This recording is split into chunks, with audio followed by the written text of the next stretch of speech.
দেখো আজকে যে ক্লাসটা আমরা করব সেটা হচ্ছে অ্যান্টিজেন অ্যান্টিবডি ইন্টারঅ্যাকশন। ওকে, তো অ্যান্টিজেন অ্যান্টিবডির আন্তঃক্রিয়া কিভাবে হয়ে থাকে না, এর আগের ক্লাসে আমরা দেখলাম যে অ্যান্টিবডির কাজ হিসেবে কি কি দেখলাম না, অ্যাগ্লুটিনেশন, লাইসিস আর কি না প্রেসিপিটেশন।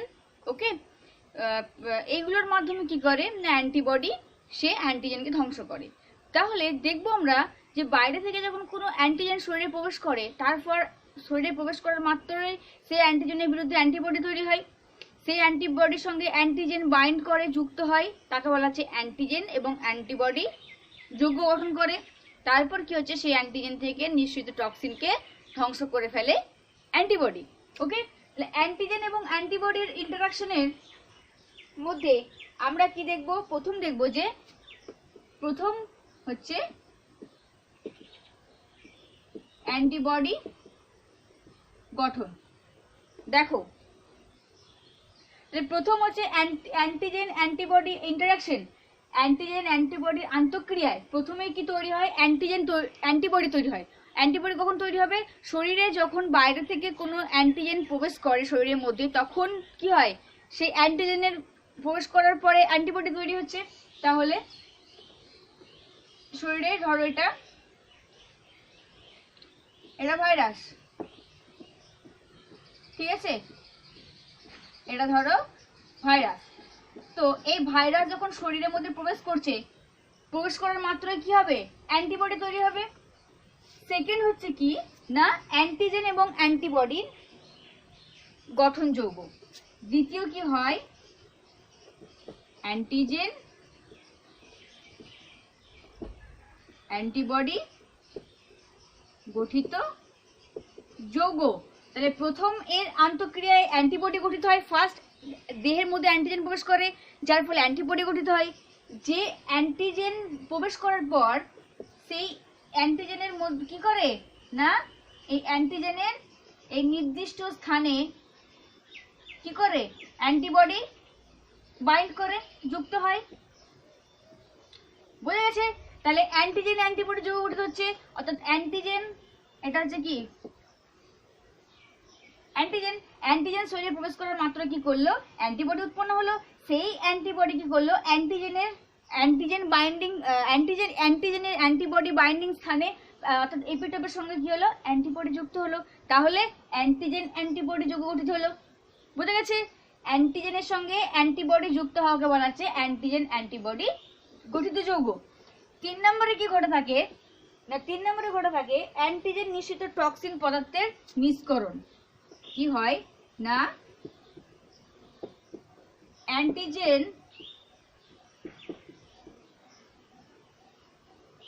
দেখো অ্যান্টিজেন নিঃসৃত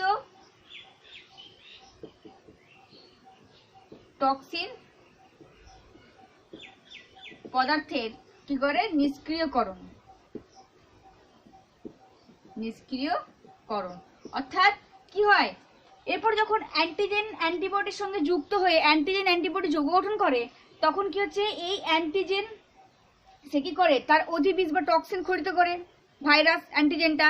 এবার যখনই টক্সিন খরিত করে, এই অ্যান্টিবডি তখন কোন কোন মাধ্যমে না প্রশম নিউট্রালাইজেশন, দলবদ্ধকরণ, অ্যাগ্লুটিনেশন, প্রেসিপিটেশন, তারপর তোমার লাইসিস, ফ্যাগোসাইটোসিস, এই পদ্ধতির মাধ্যমে কি করে, তখন অ্যান্টিবডি এই যে অ্যান্টিজেনের সঙ্গে যুক্ত হয়েছিল, অ্যান্টিজেন থেকে নিঃসৃত যে টক্সিন ক্ষতিকর পদার্থ, সেটাকে কি করে এই লাইসিস, অ্যাগ্লুটিনেশন, প্রেসিপিটেশন, নিউট্রালাইজেশন এই পদ্ধতির মাধ্যমে কি করে ধ্বংস করে দেয়। বোঝা গেছে? এই যে অ্যান্টিজেন নিঃসৃত টক্সিন পদার্থের নিষ্ক্রিয়করণ ধ্বংস হয়, সেটা দুই ভাবে হয়ে থাকে। একটা হচ্ছে কি না ফ্যাগোসাইটোসিস, একটা হচ্ছে ফ্যাগোসাইটোসিস। ওকে, আর একটা কি হয়ে থাকে না ডায়াপিডেসিস, আর একবার হয়ে থাকে ডায়াপিডেসিস। আর একবার বলছি, অ্যান্টিজেন অ্যান্টিবডি ইন্টারাকশনের অ্যান্টিবডি প্রথমে অ্যান্টিজেন প্রবেশ করার শরীরে প্রবেশ করার ফলে অ্যান্টিবডি গঠিত হলো।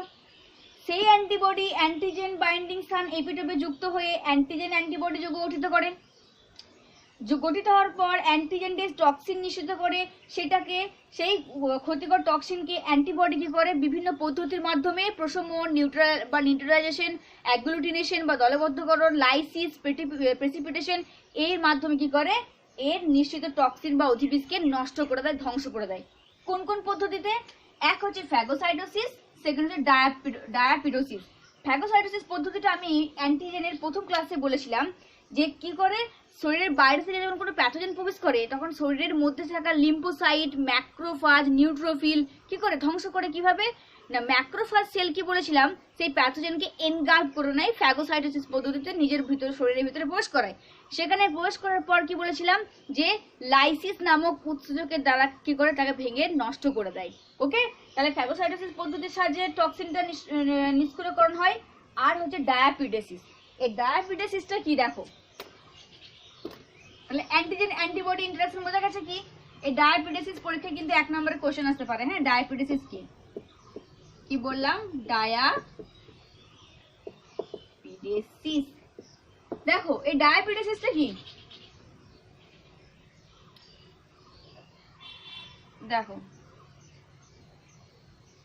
ইমাজিন করে নাও যে এটা হচ্ছে রক্তজালক,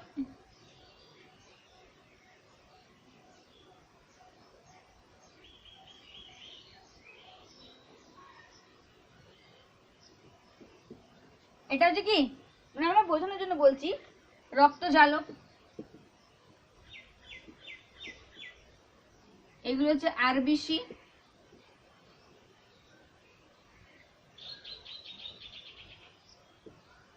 এগুলো হচ্ছে শ্বেত রক্তকণিকা। ওকে, কি হয় দেখো, ঠিক আছে ছবি রাখবে। হ্যাঁ,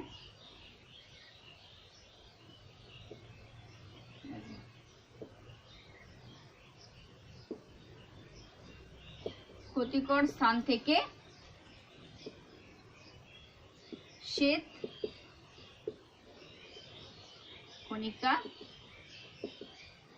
নির্গমন, এটা ধরে নাও প্যাথোজেন, এটা হচ্ছে এরা কি করে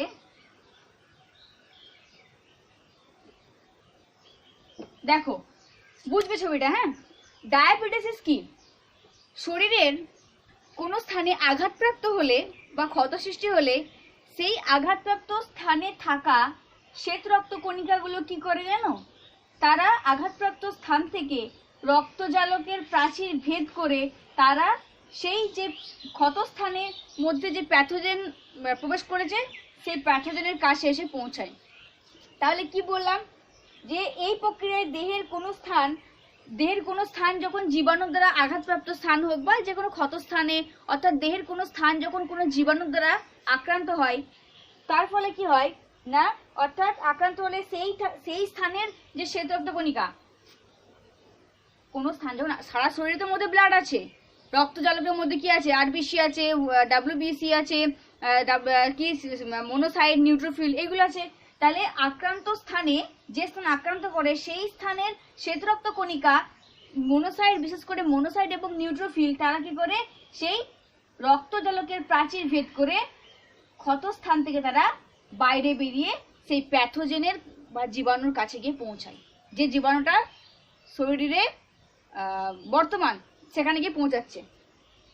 ওকে, এরপরে কি করে তারা জীবাণুকে, প্যাথোজেনকে এই শ্বেত রক্তকণিকাগুলো রক্তজালকের প্রাচীর ভেদ করে এই জীবাণুর কাছে গিয়ে তাকে ঘিরে ফেলে। ওকে, রক্তজালকের এন্ডোথেলিয়াম অঞ্চল ভেদ করে ঘিরে ফেলে এবং কি করে জীবাণুর যে ক্ষণপথ তাকে বেষ্টন করে উৎসেচকের ক্রিয়ার ফলে ধ্বংস করে। কি কি বললাম আরেকবার বলছি, শরীরের কোনো স্থানে জীবাণু দ্বারা আক্রান্ত হলে সেই স্থানে রক্তজালিকা থেকে শ্বেত রক্তকণিকা, বিশেষ করে নিউট্রোফিল এবং মনোসাইট রক্তজালকের এন্ডোথেলিয়াম প্রাচীর ভেদ করে ক্ষত স্থানে গিয়ে পৌঁছায়, অর্থাৎ সেই যে স্থানে জীবাণু আক্রান্ত হয়েছিল সেখানে গিয়ে পৌঁছায়। গিয়ে কি করে এই শ্বেত রক্তকণিকাগুলো সেই জীবাণুকে চারিদিক থেকে আক্রমণ করে, ঘিরে ফেলে, যার ফলে কি হয় উৎসেচক নিঃসরণ করে উৎসেচকের ক্রিয়ার মধ্য দিয়ে তারা প্যাথোজেনকে ধ্বংস করে।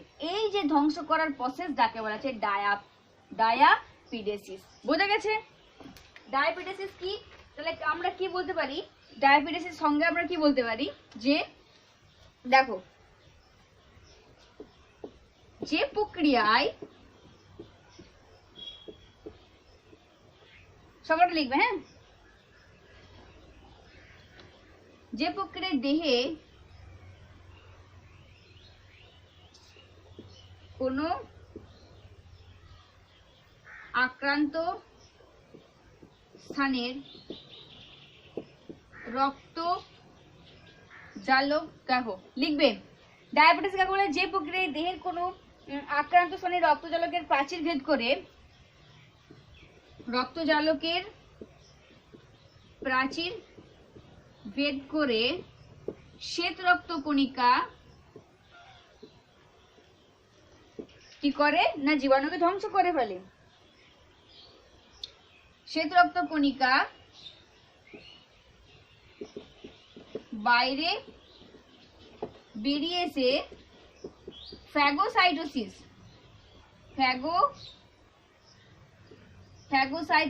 প্রক্রিয়ায় জীবাণু ধ্বংস করে। বোঝা গেছে? তাহলে ডায়াবেটিস কি?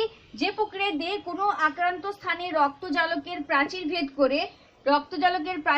করে শ্বেত রক্তকণিকা যখন বাইরে বেরিয়ে আসে এবং বাইরে বেরিয়ে এসে ফ্যাগোসাইটোসিস পদ্ধতিতে বা উৎসেচক নিঃসরণের মাধ্যমে যখন জীবাণুকে ধ্বংস করে তখন তাকে বলা হচ্ছে ডায়াবেটিস। ওকে, এরপরে আমরা দেখব যে ইমিউনিটি কাকে বলে। এর আগের দিন বলেছিলাম ইমিউনিটি কি বলেছিলাম? যে অনাক্রমতা, তাই তো? অনাক্রমতা কি না দেহে কোনো ভাইরাস প্রবেশ করলে বা বিজাতীয় বস্তু প্রবেশ করলে, আগের ক্লাসে অ্যান্টিজেনে বলেছিলাম দেহে কোনো ভাইরাস বা বিজাতীয় অধিবিষ প্রবেশ করলে তার বিরুদ্ধে যে প্রতিরক্ষা ব্যবস্থা গড়ে ওঠে তাকেই বলা হচ্ছে ইমিউনিটি বা অনাক্রমতা। এই অনাক্রমতা দুই ধরনের হয়ে থাকে। কি কি? ইমিউনিটি টু টাইপস, একটা হচ্ছে সহজাত অনাক্রমতা, আর একটা হচ্ছে জন্মগত অর্জিত। সহজাত মানে জন্মগত, তাই না? আর একটা হচ্ছে অর্জিত অনাক্রমতা। এই সহজাত মানে কি? জন্মগত। এই অর্জিত আবার দুই ধরনের, একটা হচ্ছে রসভিত্তিক অনাক্রমতা, আর একটা হচ্ছে কি না কোষভিত্তিক অনাক্রমতা। তাহলে বোঝা গেছে অনাক্রমতা দুই প্রকারের, একটা হচ্ছে সহজাত অনাক্রমতা বা জন্মগত, একটা হচ্ছে অর্জিত। এই অর্জিত বা দুই প্রকারের, একটা রসভিত্তিক অনাক্রমতা, একটা কোষভিত্তিক অনাক্রমতা। দেখো আমরা প্রথমে পড়বো সহজাত। সহজাত নামটা শুনে কি মনে হচ্ছে? ইমিউনিটি, তাই তো?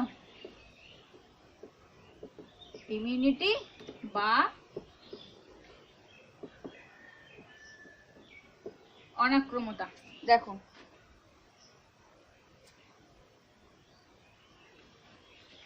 অনাক্রমতা, তাহলে প্রথমে আমি কি বললাম? সহজাত বা জন্মগত অনাক্রমতা। তো এই সহজাত বা জন্মগত অনাক্রমতা কি? মানে যে সমস্ত মানে কি হয় না শরীর জন্মগতভাবে বংশ পরম্পরায় কি করে না নিজের শরীর নিজেই কি করে যে যখন রোগ প্রতিরোধ ব্যবস্থা গড়ে তোলে তখন তাকে বলে সহজাত বা জন্মগত।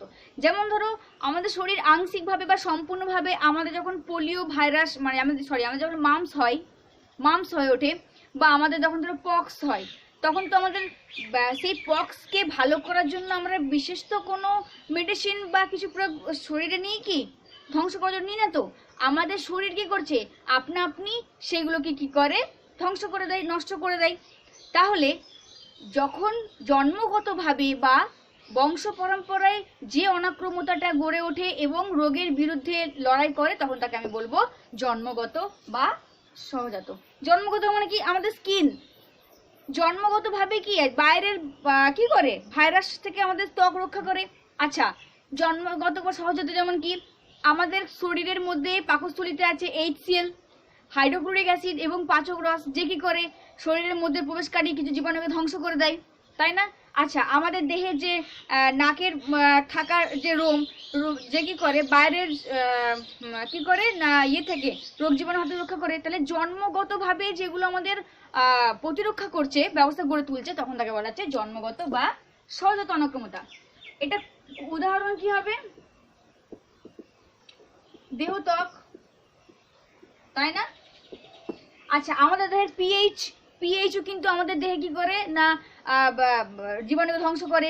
আমাদের দেহের যে বডি টেম্পারেচার, যেটা জন্মগত, যে বডি টেম্পারেচারটা কি করে না কোনো জীবাণুকে নির্দিষ্ট টেম্পারেচারে ধ্বংস করে দেয়। ওকে, তাহলে উদাহরণ হিসেবে আমরা কি বলবো যে দেহত্বক, পিএইচ, তারপরে শ্বেতরক্ত কণিকা, নিউট্রোফিল, যে কি করে সহজাতভাবে জীবাণু ধ্বংস করে। আর হচ্ছে তোমার NK সেল, এটা আবার NK আপা করে দিও না, হ্যাঁ। NK সেল হচ্ছে ন্যাচারাল কিলার সেল। NK সেল ন্যাচারাল কিলার সেল, এটা সম্পর্কে পরে বলছি।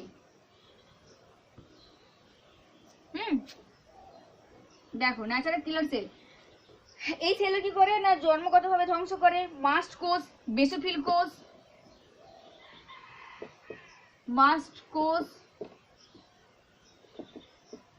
বেসোফিল কোষ, এগুলো হচ্ছে সহজাত বা জন্মগত অনাক্রম্যতার এক্সাম্পল। ওকে, এরপর আমরা দেখব যে এই সহজাত বা ওর জন্মগত অনাক্রম্যতা প্রতিরোধ ব্যবস্থা কি করে উত্তর করে। প্রতিরোধ ব্যবস্থা গড়ে তোলে, ঠিক আছে। অর্থাৎ জন্মগত সহজাত অনাক্রম্যতা সে প্রতিরোধ দেহের, মানে এই যে বললাম যে সে মানে জন্মগতভাবে সে রক্ষা করছে বা নিজেই সে রক্ষা করছে, তো সে কিভাবে রক্ষা করে থাকে, দেহকে আত্মরক্ষা করে থাকে, প্রতিরোধ ব্যবস্থা গড়ে তোলে কিভাবে। এক হচ্ছে ফ্যাগোসাইটোসিস,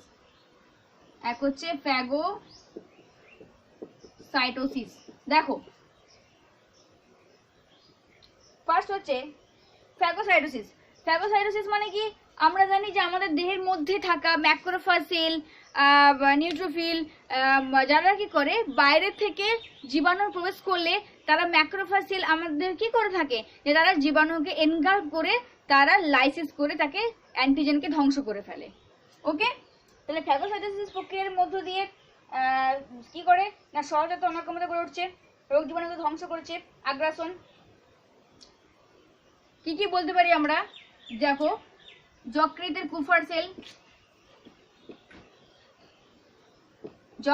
কুফার কোষ, হিস্টিওসাইট,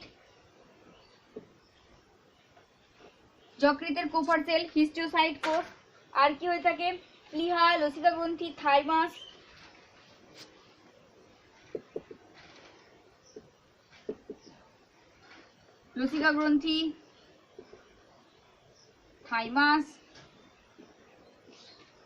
ম্যাক্রোফাজ।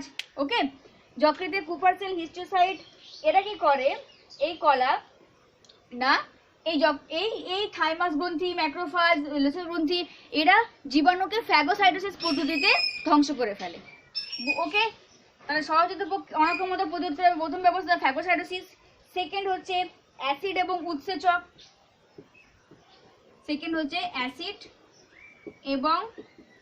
উৎসেচক, কি বলছি বোঝা যাচ্ছে যে কিভাবে সে প্রতিরক্ষা ব্যবস্থা গড়ে তুলছে, ফ্যাগোসাইটোসিস প্রক্রিয়ার মধ্য দিয়ে ধ্বংস করছে।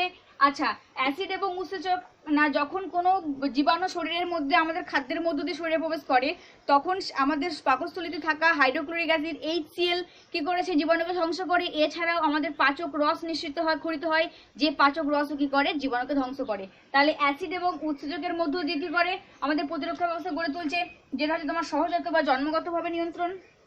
আর কি ত্বক, তাই না? আমাদের দেহে ত্বক কি করে থাকে, বাইরে থেকে আসা, আমাদের দেহে যে কঠিন ত্বক সেটা বাইরে থেকে আসা রোগ জীবাণুকে দেহে প্রবেশের বাধা নিষেধ করে। ওকে, তাহলে ফ্যাগোসাইটোসিস অ্যাসিড এবং উৎসেচকের মাধ্যমে প্রতিরোধ করে, ত্বক প্রতিরোধ করে, যেটা আমরা জন্মগত প্রতিরোধ বলছি। ওকে, আর কি হয়ে থাকে, কিছু রাসায়নিক পদার্থ, কিছু রাসায়নিক পদার্থ যেটা শরীরে ক্ষরিত হয়, যা কি করে রোগ এই সহজতা নিয়ন্ত্রণ করে। যেমন লাইসোজোম, এক নম্বর হচ্ছে কি লাইসোজোম। দেখো লাইসোজোমটা কি না, এটি এক রকমের মিউকোলাইটিক পলিস্যাকারাইড পদার্থ যা ব্যাকটেরিয়া ধ্বংস করে। তাহলে লাইসোজোম হচ্ছে এক ধরনের পলিস্যাকারাইড বা পলিস্যাকারাইড জাতীয় পদার্থ যা কি করে জীবাণুকে ধ্বংস করে। লাইসোজোম কোথায় থাকে, আমাদের ঘামে থাকে, আমাদের অশ্রুতে থাকে, আমাদের মূত্রে থাকে, তারপর সিএসএফ এ থাকে, সেরিব্রোস্পাইনাল ফ্লুইডে বর্তমান থাকে। ঠিক আছে, তাহলে দেখো লাইসোজাইম, এটা হচ্ছে লাইসোজাইম। এই লাইসোজাইম কোথায় থাকে না, সিএসএফ, সেরিব্রোস্পাইনাল ফ্লুইডে, ঘামে, অশ্রুতে, মূত্রে ইত্যাদি জায়গাতে লাইসোজাইম থাকে, যে কি করে এক ধরনের পলিপেপটাইড জাতীয় যৌগ, যে কি করে না ব্যাকটেরিয়া এবং জীবাণুকে ধ্বংস করে। ওকে, যেটা জন্মগত বা সহজাতভাবে নিয়ন্ত্রণ। আচ্ছা, আর কি না বেসিক পলিপেপটাইড, রাসায়নিক পদার্থ হিসেবে আর কি থাকে আমাদের দেহে, বেসিক পলিপেপটাইড থাকে। এই বেসিক পলিপেপটাইড হচ্ছে তোমার কি না গ্রাম পজিটিভ ব্যাকটেরিয়া। এই পদার্থটি কোনো গ্রাম পজিটিভ ব্যাকটেরিয়ার সঙ্গে বিক্রিয়া করে এই বেসিক পলিপেপটাইড কি হয় না, এটা আমাদের শরীরের মধ্যে বর্তমান থাকে, কিন্তু কখনো কখনো গ্রাম পজিটিভ ব্যাকটেরিয়ার সঙ্গে এই বিক্রিয়া করে তাকে ধ্বংস করে দেয় এবং নষ্ট করে দেয়। ওকে, আচ্ছা, আর কি পোপারডিন,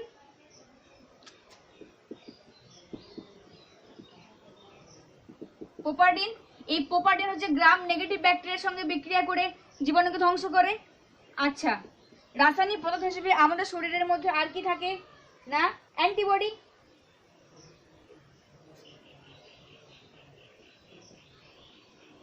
তাই না, অ্যান্টিবডি থাকে, এরা রক্তে স্বাভাবিকভাবে থাকে, যে কি করে বিজাতীয় বস্তুর বিরুদ্ধে প্রতিরক্ষা ব্যবস্থা বা ধ্বংস করে তোলে, ভাইরাস ব্যাকটেরিয়া।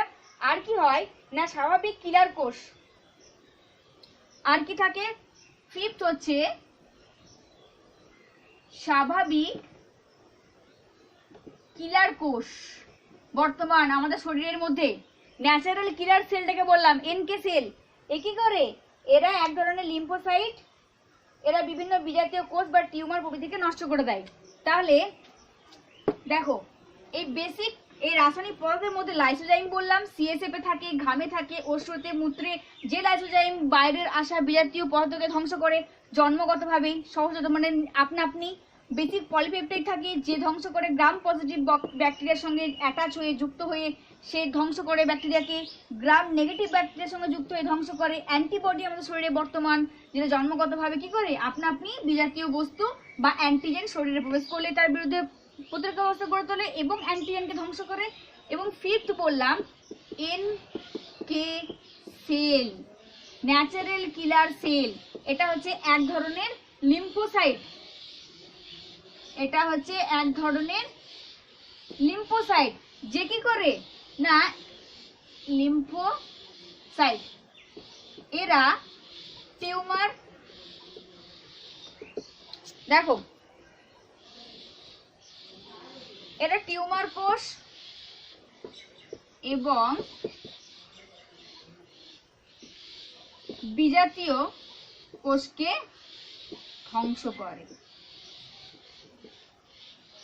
তাহলে তোমাদের এনকে আপা না এনকে সেল, এনকে ন্যাচারাল কিলার সেল কি এক ধরনের লিম্ফোসাইট, এরা কি করছে টিউমার কোষকে এবং আদার্স অন্যান্য বিজাতীয় কোষকে নষ্ট করে দেয়, ধ্বংস করে দেয়। তাহলে বোঝা গেছে সহজাত বা জন্মগত অনাক্রম্যতা প্রতিরোধ কতভাবে গড়ে ওঠে। কি কি বললাম না, ফ্যাগোসাইটোসিসের মাধ্যমে, অ্যাসিড এবং উৎসেচক ক্ষরণের মধ্য দিয়ে আমাদের দেহ ত্বক প্রতিরোধ ব্যবস্থা গড়ে তোলে। কিছু রাসায়নিক পদার্থ লাইসোজাইম, পোপারডিন, তারপর তোমার আর কি বললাম স্বাভাবিক কোষ থাকে, কিছু অ্যান্টিবডি আছে যেগুলো দ্বারা ধ্বংসপ্রাপ্ত হয়। ওকে, এরপরে আমরা দেখব যে এই সহজাত অনাক্রম্যতা সৃষ্টির পদ্ধতি। নেক্সট আমরা পড়ব যে সহজাত অনাক্রমতা সৃষ্টির পদ্ধতি। মানে এই সহজাত অনাক্রমতা মানে কিভাবে আমাদের শরীরে তৈরি হচ্ছে। আমি যে বললাম সহজাত মানে আমাদের শরীর আপনা আপনি যেটা মানে বংশ পরম্পরায় মানে অনাক্রমতাকে মানে রোগ প্রতিরোধ ক্ষমতার বিরুদ্ধে লড়াই করে যাচ্ছে, সেটা কিভাবে গড়ে ওঠে না, এটা সেল কিছু কোষ দায়ী যারা কি করে আপনা আপনি কাজ করে থাকে। এটা দুইভাবে হয়ে থাকে। তাহলে সহজাত অনাক্রমতা সৃষ্টির পদ্ধতির জন্য কোষ দুইভাবে কাজ করে। কি করে? কোষ দুইভাবে কাজ করে। তাহলে আগেটা দেখলাম আমরা যে কোন কোন উপায়ে সে প্রতিরোধ ব্যবস্থা গড়ে তুলছে সহজাত দিক থেকে, আর এখন আমরা বলবো কিভাবে সৃষ্টি হচ্ছে না। কোষ দুইভাবে কাজ করে, একটা হচ্ছে কি বাহ্যিক প্রতিরোধ ব্যবস্থা এবং অভ্যন্তরীণ প্রতিরোধ ব্যবস্থা। এই অনাক্রমতা সৃষ্টির পদ্ধতি, এখানে যে অনাক্রমতার জন্য যে দায়ী যে কোষ, তারা কি করে না দুইভাবে প্রতিরক্ষা ব্যবস্থার সৃষ্টি করে। একটা হচ্ছে বাহ্যিক দিক থেকে, বাহ্যিক প্রতিরক্ষা ব্যবস্থা, আর একটা হচ্ছে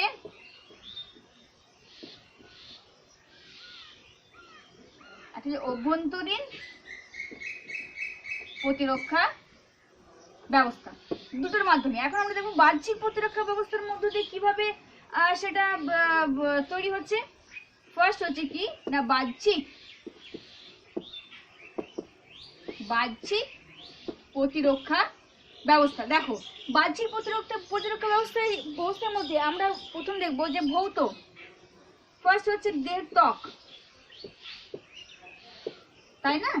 বাহ্যিক প্রতিরক্ষা ব্যবস্থা হিসেবে কিভাবে হচ্ছে পদ্ধতি না, দেহের ত্বক, কঠিন ত্বক আমাদের কি করছে অ্যান্টিজেনের বিরুদ্ধে লড়াই করছে, বাইরে থেকে জীবাণু প্রবেশে বাধা সৃষ্টি করছে। তাহলে দেহের ত্বক হচ্ছে কি এই পদ্ধতিতে অর্থাৎ বাহ্যিক প্রতিরক্ষা ব্যবস্থার দ্বারা অনাক্রমতা সৃষ্টি করছে। ঠিক আছে, আচ্ছা তারপরে হচ্ছে তোমার নাসা বিবরস্ত রোম। আর কি আছে বাহ্যিক প্রতিরক্ষা ব্যবস্থা? নাসা বিবরস্ত রোম, আমাদের নাকের মধ্যে এবং কানের লোমের ভিতরে যে লোমগুলো আছে তারা কি করে বাইরে থেকে আসা ধুলো বালি ময়লা জীবাণুর হাত থেকে প্রবেশের হাত থেকে রক্ষা করছে। ওকে, তাহলে বাহ্যিক প্রতিরক্ষা ব্যবস্থার মাধ্যমে আমাদের অনাক্রমতা সৃষ্টি হচ্ছে। আচ্ছা আর কি? মিউকাস পর্দা। মিউকাস পর্দা আমাদের শ্বাসনালীতে বর্তমান মিউকাস পর্দা, তাই না? আচ্ছা এই মিউকাস পর্দা সিলিয়া খাবারকে গলবিল থেকে ঠেলে যখন পাকস্থলীতে পৌঁছায় তখন সেখানে থাকা HCl এর মধ্য দিয়ে জীবাণু ধ্বংস হচ্ছে। ওকে, তাই বাহ্যিক প্রতিরক্ষা ব্যবস্থায় দেহের ত্বক, নাসা বিবরস্ত রোম এবং মিউকাস পর্দা কি করছে প্রতিরক্ষা ব্যবস্থা গড়ে তুলছে। এরপরে আমরা দেখব যে শারীরবৃত্তীয় কিছু ব্যবস্থা আছে, মানে শারীরবৃত্তীয় দিক দিয়েও কি করে প্রতিরক্ষা ব্যবস্থা সৃষ্টি হচ্ছে। সেকেন্ড হচ্ছে শারীরবৃত্তীয় প্রতিরক্ষা ব্যবস্থা। শারীরবৃত্তীয় প্রতিরক্ষা ব্যবস্থা কিভাবে গড়ে তুলছে না বডি টেম্পারেচার। ফার্স্ট হচ্ছে দেহের তাপমাত্রা, তাই না? দেহের তাপমাত্রা কি করছে না শারীরবৃত্তীয় ভাবে অনাক্রমতা সৃষ্টি করছে, যে বাইরে থেকে কোনো জীবাণু প্রবেশ করলে একটা নির্দিষ্ট টেম্পারেচারের দেহ কি করে না সে জীবাণুটাকে ধ্বংস করে ফেলে। ওকে, আমি পয়েন্টগুলো বলছি, পয়েন্টের আন্ডারের জিনিসগুলো ব্যাখ্যা করে দিচ্ছি, তোমরা আমার কথা শুনে লিখে নেবে। ওকে, আচ্ছা দেহের তাপমাত্রার পর আর কি আছে? NK সেল বললাম, ন্যাচারাল কিলার সেল।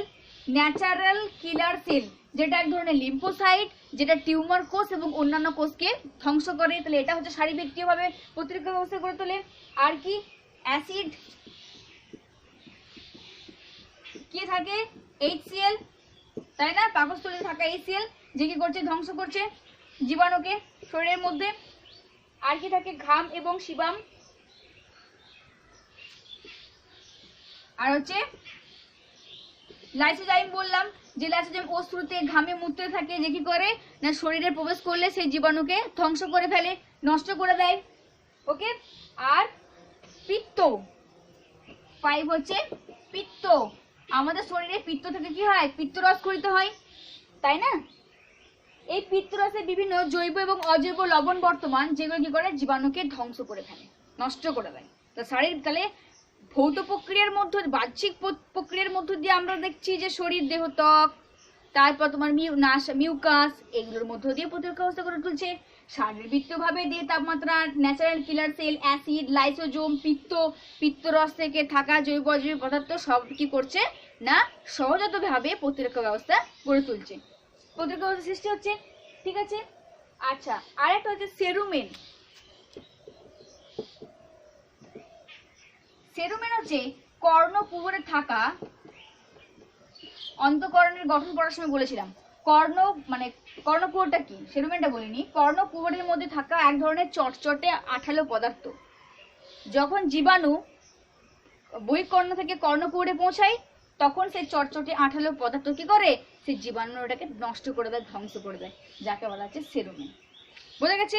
তাহলে আমরা বাহ্যিক দিক থেকে কিভাবে প্রতিরক্ষা ব্যবস্থা গড়ে উঠছে, সৃষ্টি হচ্ছে, সেটা আমরা দেখলাম। এরপর আমরা দেখবো যে অভ্যন্তরীণ প্রতিরক্ষা ব্যবস্থা কিভাবে তৈরি হয়। বাহ্যিক দিকটা কমপ্লিট, এরপর আমরা দেখবো অভ্যন্তরীণ প্রতিরক্ষা ব্যবস্থা।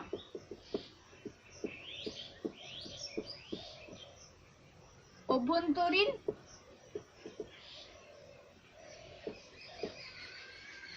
আমরা কি পড়ছি, অনাক্রমতার আমরা পড়ছি যেটা, সেটা হচ্ছে কি না সহজাত অনাক্রমতা সৃষ্টির পদ্ধতি। তার মধ্যে আমরা একটা দেখলাম যে বাহ্যিক পদ্ধতি, আর দ্বিতীয় আমরা পড়ব অভ্যন্তরীণ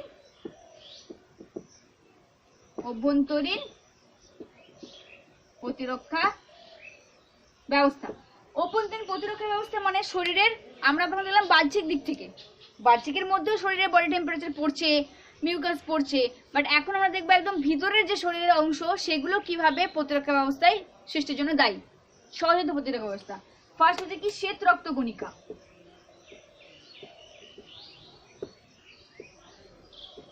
দেখো শ্বেত রক্তকণিকা, এই শ্বেত রক্তকণিকা নিউট্রোফিল, মোনোসাইট, এরা কি করে ডায়াবেটিস এবং ফেগোসাইটোসিস পদ্ধতিতে কি করে না রোগ জীবাণু ধ্বংস করছে। একটু আগেই বললাম, যে একটু আগেই পড়ালাম আমি যে অ্যান্টিজেন অ্যান্টিবডি রিয়াকশনের ক্ষেত্রে কি হচ্ছে না শ্বেত রক্তকণিকা, মোনোসাইট, নিউট্রোফিল কি করছে না ফ্যাগোসাইটোসিস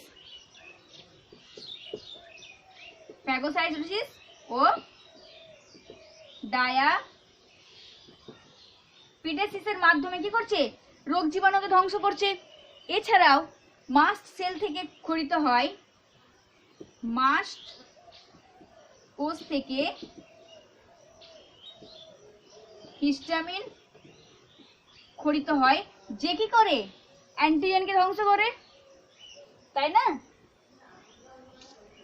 অ্যান্টিজেনকে ধ্বংস করছে। আগের দিন ক্লাসে কি বললাম যে যখন শরীরের মধ্যে যখন খাবারের মধ্য দিয়ে কোনো পরাগ বা কোনো ভেষজ জীবাণু প্রবেশ করে তখন মাস্ট সেল থেকে হিস্টামিন ক্ষরিত হয়, যে হিস্টামিন ক্ষরণের ফলে আমাদের অ্যালার্জির লক্ষণ দেখা যায়, যে অ্যালার্জির লক্ষণ যখন শরীরে ফুটে ওঠে তখন প্রচুর পরিমাণে অ্যান্টিবডি গঠিত হয় এবং সেই অ্যান্টিবডিগুলো হচ্ছে অ্যালার্জির প্রতিরোধের জন্য দায়ী, মানে অ্যালার্জি প্রতিরোধ করে। তাহলে শ্বেত রক্তকণিকা অভ্যন্তরীণ প্রতিরক্ষা ব্যবস্থা, মোনোসাইট, নিউট্রোফিল, ফ্যাগোসাইটোসিস, ডায়াবেটিসের মাধ্যমে রোগ জীবাণু ধ্বংস করে এবং মাস্ট কোষ থেকে যে হিস্টামিন ক্ষরিত হয় সেটাও কিন্তু রোগ জীবাণুকে ধ্বংসের জন্য দায়ী। সেকেন্ড আমরা দেখব ম্যাক্রোফাজ। অভ্যন্তরীণ প্রতিরক্ষা ব্যবস্থার মধ্যে দুই আমরা দেখব ম্যাক্রোফাজ। ওকে, তাহলে কি কি একটু আগে বললাম, কুফার সেল, কুফার কোষ কোথায় বর্তমান যকৃতে, হিস্টিও কোষ, এগুলো আমি আর বলছি না কারণ এগুলো প্রথম অ্যান্টিজেনের জন্য দায়ী কোষ, সেখানে কিন্তু সব বলা আছে, কুফার কোষ কোথায় দেখা যায়, হিস্টোসাইট কোথায় দেখা যায়, এগুলো কিন্তু সবটা বলা আছে তখন, ঠিক আছে। আচ্ছা, এটা কি করে রোগ জীবাণুকে মানে ম্যাক্রোফাজের মধ্যে কুফার কোষ, হিস্টোসাইট, প্রথম দিন ক্লাসের যে ছকটা খুলবে, ছকটা পাঠিয়েছিলাম, সেটা এই জিনিসগুলো বলা আছে দেখে নেবে। তো এই সেলগুলো কি করে ফ্যাগোসাইটোসিস পদ্ধতিতে রোগ জীবাণুকে ধ্বংস করে। তাহলে ম্যাক্রোফাজও অভ্যন্তরীণ প্রতিরক্ষা ব্যবস্থার জন্য দায়ী, তাই না? এরপরে দেখবো যে প্রদাহজনিত প্রতিরক্ষা ব্যবস্থা। এরপর হচ্ছে এর আন্ডারে কি আছে, 3 নম্বর পয়েন্ট হচ্ছে প্রদাহজনিত প্রতিরক্ষা ব্যবস্থা।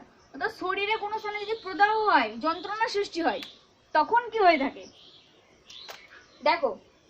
অর্থাৎ শরীরে যদি কোনো কারণে আঘাতপ্রাপ্ত হয়, সেই স্থানে লাল ফুলে যায়, তাহলে সেই স্থানে রক্তজালক থেকে প্লাজমা কোষে সঞ্চিত হওয়ার ফলে কি হয়, কোনো স্থানে যদি আঘাতপ্রাপ্ত হয় বা কোনো স্থানে জীবাণু আক্রমণ করে, তাহলে একটু আগে বললাম সেখানে কি হচ্ছে, শ্বেত রক্তকণিকা বাইরে বেরিয়ে আসছে, বাইরে বেরিয়ে এসে তাকে চারিদিক থেকে ঘিরে উৎসেচক ক্ষরণের মাধ্যমে ধ্বংস করছে। তাহলে প্রদাহ প্রতিরক্ষা ব্যবস্থা। ফোর্থ যেটা, সেটা হচ্ছে খুব ইম্পর্টেন্ট, তোমাদের কোশ্চেনটা কিন্তু এসেই থাকে। Fourth, interferon. ইন্টারফেরন অভ্যন্তরীণ প্রতিরক্ষা ব্যবস্থায় ফোর্থ পয়েন্ট হচ্ছে ইন্টারফেরন, যেটা কিন্তু বিশাল ইম্পর্টেন্ট। ওকে, আমি এখানে লিখছি, দেখো এইগুলো না এলেও এটা কিন্তু ইম্পর্টেন্ট। কি ইন্টারফেরন, এটা ভেরি ভেরি ইম্পর্টেন্ট। ইন্টারফেরনটা কি দেখো,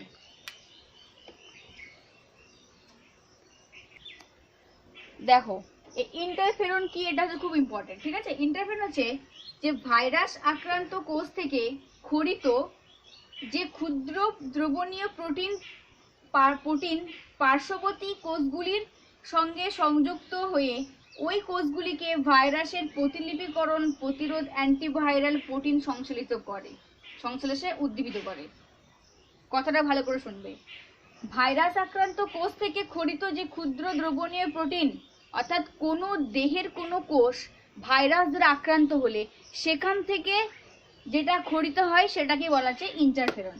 সেই যে প্রোটিনযুক্ত ইন্টারফেরন পার্শ্ববর্তী কোষগুলোর সঙ্গে সংযুক্ত এবং পার্শ্ববর্তী কোষের সঙ্গে সংযুক্ত হয়ে ওই কোষগুলোকে পার্শ্ববর্তী মানে আশেপাশের কোষগুলির সঙ্গে যুক্ত হয়ে ওই কোষগুলিকে ভাইরাসের প্রতিলিপি গঠন করার থেকে অ্যান্টিভাইরাল প্রোটিন সংশ্লেষণে উদ্দীপিত করে। অর্থাৎ পার্শ্ববর্তী যে ভাইরাস কোষ আছে সেখানে সঙ্গে যুক্ত হওয়ার পরে সেই প্রোটিন পদার্থটা কি করে না,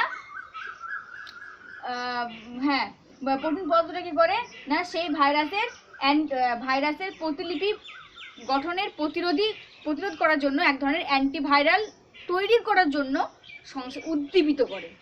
বোঝা গেছে? তাহলে ইন্টারফেরন মেইনলি হচ্ছে যে দেহের কোনো কোষ যখন ভাইরাস দ্বারা আক্রমণ ঘটে, তখন সেখান থেকে যে প্রোটিন পদার্থ নিঃসরণ হয় তাকে বলা হচ্ছে ইন্টারফেরন। অর্থাৎ দেহকে ভাইরাসের হাত থেকে রক্ষা করা। ওকে, বোঝা গেছে? দেহকে ভাইরাসের হাত থেকে আক্রমণের থেকে রক্ষা করে, এটা হচ্ছে মূল কথা।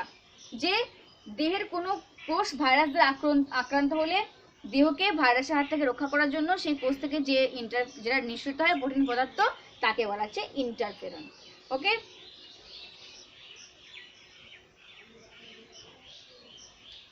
দেখো কোনো প্রজাতির দেহে নিঃসৃত ইন্টারফেরন সেই প্রজাতির দেহেই কার্যকরী হবে। ধরো মুরগির দেহে নিঃসৃত ইন্টারফেরন মুরগির দেহে কি করবে, কার্যকরী করবে। সেই ইন্টারফেরন আশেপাশের সেলকে ভাইরাসের প্রতিলিপিকরণ থেকে রক্ষা করবে। বাট মুরগির দেহের ইন্টারফেরন কিন্তু মানুষের দেহে বা খরগোশের দেহে বা অন্য কোনো প্রাণীর দেহে কাজ করবে না। তাহলে যে প্রজাতির প্রাণীর দেহে ইন্টারফেরন করতে হয় সেই প্রজাতির প্রাণীর দেহেই কার্যকরী হয়, অন্য কোনো প্রজাতির দেহে কার্যকরী হয় না।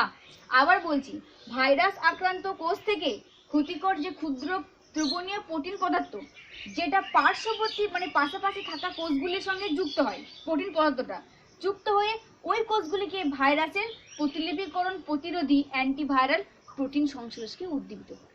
বোঝা গেছে? অর্থাৎ এটা কিন্তু 1 মার্কসের বা 2 নম্বরে কিন্তু একটা কোশ্চেন আসবে, খুব ইম্পর্টেন্ট। তাহলে বলতে পারি যে দেহের কোনো কোষ কি বলতে পারি, দেহের কোনো কোষ কি হয় না ভাইরাস দ্বারা আক্রান্ত হলে সেই কোষ থেকে কি হয়, ক্ষরিত হয় ইন্টারফেরন, যে কি করে, যে দেহকে ভাইরাসের হাত থেকে রক্ষা করে। তাহলে বোঝা গেছে যে দেহের কোনো কোষ ভাইরাস দ্বারা আক্রান্ত হলে এই কোষ থেকে যে রসটা ক্ষরিত হয় তাকে বলা হচ্ছে ইন্টারফেরন, এবং যে দেহকে ভাইরাসের হাত থেকে রক্ষা করে। ওকে, এটা লিখে নাও, এটা কিন্তু ইম্পর্টেন্ট, হ্যাঁ, নোট করে নাও।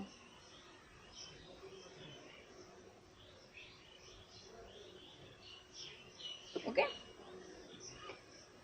তাহলে আরেকবার বলি যে কোনো প্রজাতির প্রাণীদের দেহের উৎপন্ন ইন্টারফেরন ওই প্রজাতির অন্য প্রাণীর দেহে কার্যকরী হবে, বাট অন্য প্রজাতির দেহে কার্যকরী হবে না। মানে আমাদের দেহের ক্ষরিত ইন্টারফেরন অন্য কোনো মানুষের শরীরে কাজ করবে, কারণ একই প্রজাতির মানুষের অন্য কোনো মানুষের শরীরে কাজ করবে, বাট অন্য কোনো প্রজাতি মানে কোনো বিড়াল, কোনো কুকুর, কোনো মুরগি তাদের দেহে কাজ করবে না। একই প্রজাতির প্রাণীর মধ্যে কাজ করবে ইন্টারফেরন, কার্যকরী হবে, বাট অন্য প্রজাতিদের মধ্যে কার্যকরী ইন্টারফেরন হবে না। এই ইন্টারফেরনের কতগুলো টাইপ আছে, ইন্টারফেরন টাইপ 1, টাইপ 2, টাইপ 3, 3 ধরনের ইন্টারফেরন হয়ে থাকে, এবং আলফা, বিটা, গামা 3টে ভাগে বিভক্ত। ওকে, দেখো দেখো মানুষের দেহে উৎপন্ন ইন্টারফেরন হচ্ছে 3 প্রকারের, আলফা, বিটা এবং গামা।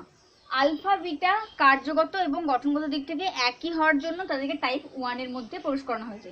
ইন্টারফেরনের 3টে টাইপ, টাইপ 1, টাইপ 2 এবং টাইপ 3। তার মধ্যে আলফা, বিটা গঠনগত কার্যগত দিক থেকে একই, তাই টাইপ 1 এর মধ্যে পড়ে। টাইপ 2 এ হচ্ছে তোমার গামা ইন্টারফেরেন্স, আর টাইপ 3 হচ্ছে এটা এখনো কাজ চলছে, এখন আবিষ্কৃত হয়নি। ওকে, ইন্টারফেরনটা ভালো করে করবে।